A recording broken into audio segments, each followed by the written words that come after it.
Hi, this is Joanna from High Desert Yarn, and today I'm going to show you the difference between crocheting in both the loops, the front loop, the back loop, and the third loop. So go grab your favorite hook and some coordinating yarn and come meet me here. So right now I've crocheted a little bit of a square in all half double crochet. In this top line, I have started to crochet in both loops, just the front loop, just the back loop, the third loop, and then back in under both loops. So today I'm going to show you the differences and how to do each stitch and then what it looks like on the front and the back. So I'm going to go ahead and chain one and turn my work. I'm just going to pull out a bunch of yarn so I'm ready.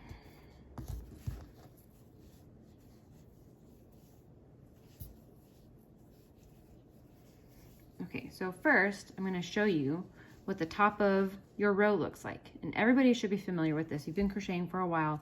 You know these pretty little V's that line up on the top of your row. Crocheting under both the loops is probably how you learned how to do your single crochets or your half double crochets. There's two little loops here, or top bars, some people call, and you actually insert your hook under both of them, under the front and under the back.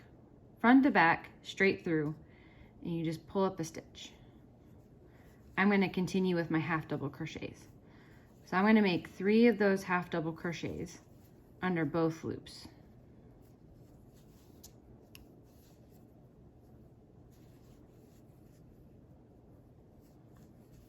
Okay, now you can see that there's going to be a front loop and a back loop, this guy back here.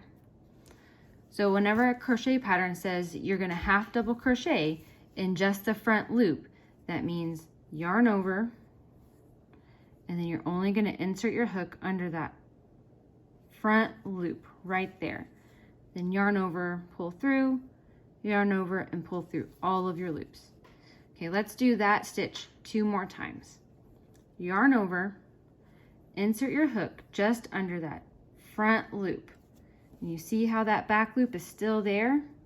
You're leaving it unstitched. Yarn over, pull through, yarn over, and pull through all 3 loops on your hook. So let's do it one last time. We're going to yarn over, insert just under that front loop, yarn over, pull through, yarn over one more time, and pull through all 3 loops on your hook. Okay, so here I'm going to pause and show you the difference. You can see that there's little V's, and they're both going here for the first 3 stitches under both loops. Here, it's only going over the front loop. You can't tell much difference from this side of the work, but when you flip it over, you're gonna have this little ridge of loops. Those are the back loops that you left unstitched. So these ones are covered in the first 3 stitches, and these 3 are uncovered in the next 3 stitches. So flipping the work back around, we're gonna now do the back loop only. So again, as you're looking at the top of your crocheted row, you can see, let's pull this out. You can see those little V's in each stitch. So this is the front loop, and then right back here, that is the back loop.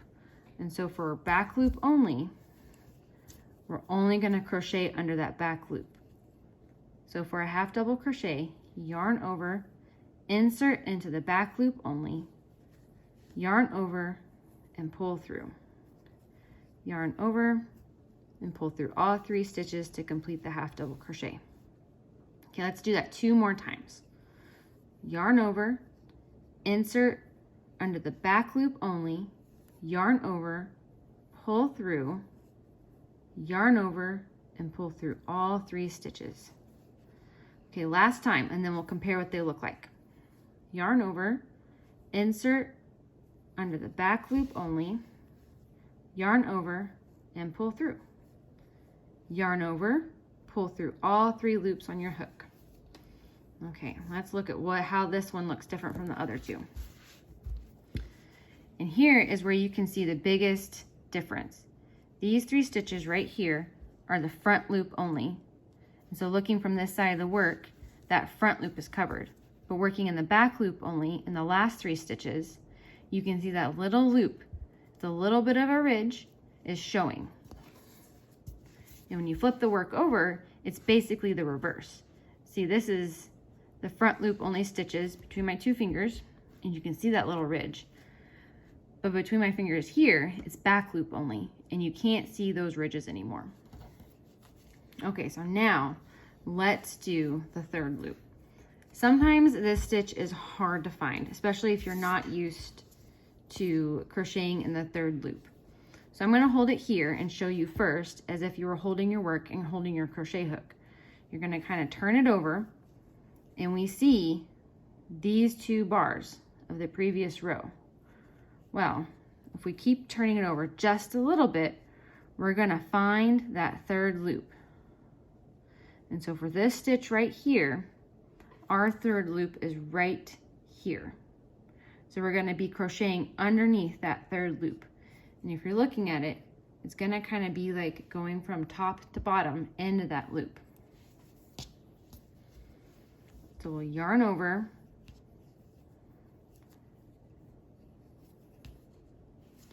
And I kind of have to hold my work a little differently than I usually do. We're going to insert it under that 3rd loop. It's right underneath the back loop.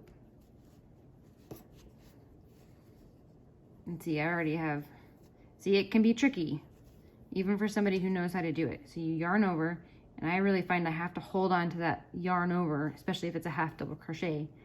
And then you yarn over again, pull up, yarn over, pull through all 3 stitches. Okay, we're going to do that at least 2 more times. So in the next one, my 3rd loop is going to be right here between my 2 fingers. I don't know if you can see that very well.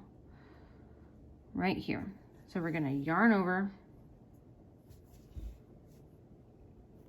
insert into the 3rd loop. You kind of have to really try to work at it. And go slow at first. I always have to go slow in these rows. Yarn over and pull through. Yarn over and pull through all 3 stitches. And we'll do it one more time. Yarn over, insert your hook into the 3rd loop, yarn over, pull through, yarn over, and pull through all 3 stitches. So let's see what they all look like. And for the half double crochet in the 3rd loop, it's gonna be a little bit difficult to see on this row because we only have 3 stitches of this ridge. Let's go back to the beginning. So between my fingers, we've got half double crochet under both loops, and it looks pretty simple. It's standard and straightforward. And then the next set is half double crochet under the front loop only. And you can tell the front loop is all wrapped up and closed up. But if we turn it around to the back, you can see that little ridge, the little bumpy ridge that we left, and that is the back loop. So turning it back over to the front, now the back loop only stitch is between my fingers, and you can see that little ridge that's been left open, and the back loop has been covered up. So for in the 3rd loop only between my fingers, both front loop and back loop have been exposed, and you can tell because you can bend the row that you're working over, and you can see that the little V's of the row you're working into continue on even into the unworked stitches. That's how you know you're doing it right, is when you fold it over and you can see those little V's. So let's turn it over to the back and I can show you.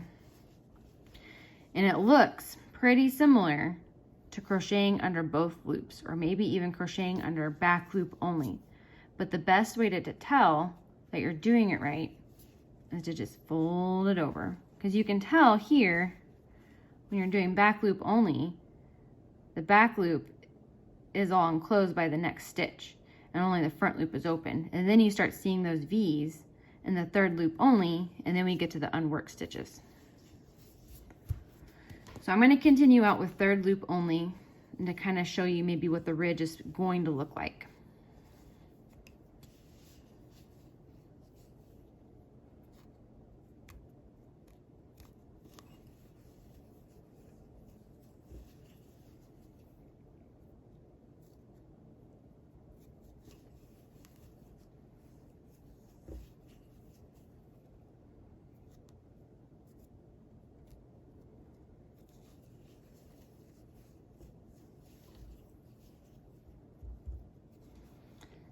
And when you get to the end, it can kind of be difficult to tell where you end and where you don't end. And sometimes I have to stop and pause and kind of pull out that third loop to make sure I get it in the right spot.